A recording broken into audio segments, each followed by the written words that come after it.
کاتمر، دسر معروف ترکیه‌ای که خیلی راحت تر از باقلاواست و بی نهایت خوشمزه تره. فکرشو بکن، طعم پسته و سرشیر و بستنی تو این دسر دیوونه کننده. برای شروع نیاز داریم به خمیر باقلوا که من آماده استفاده کردم. خمیر رو باز کن، روش کره ذوب شده بمال، کمی شکر هم بپاش، روی شکر پودر پسته بریز و از سرشیرم برای وسط کار استفاده. حالا 2 لایه از خمیر باقلوا رو مثل پاکت نامه تا کن و برگردون. دوباره 2 لایه همون مدل تا رو انجام بده.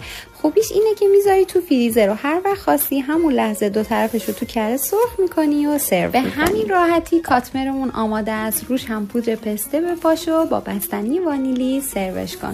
ببین بهت قول میدم عاشقش میشی. این ترکیب و قوقا میکنه، بی نهایت خفن و خوشمزه است.